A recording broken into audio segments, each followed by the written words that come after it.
In the beginning of the 1920s, almost 60% of all cars sold in America were made by Ford.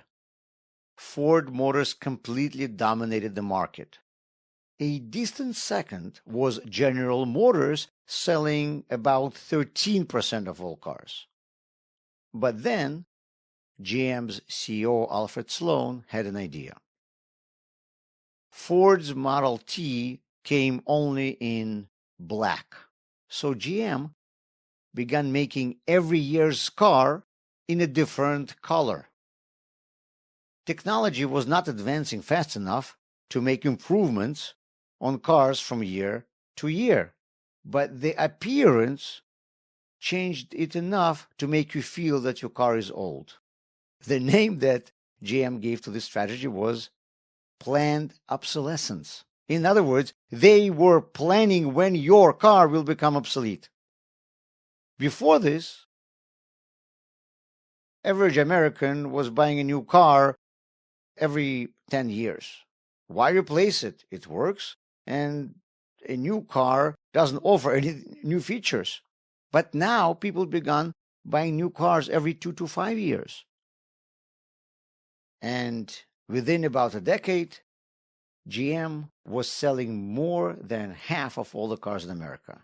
And another decade later, it became the largest corporation in the world.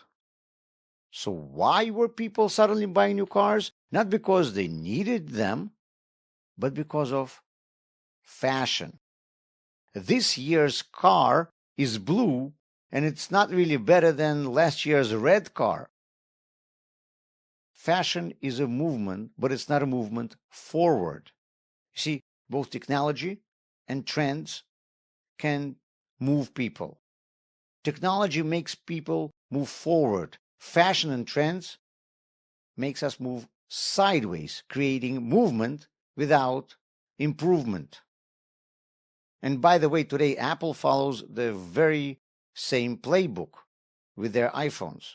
And the entire fashion industry, which is worth nearly $2 trillion, is built on the same principle.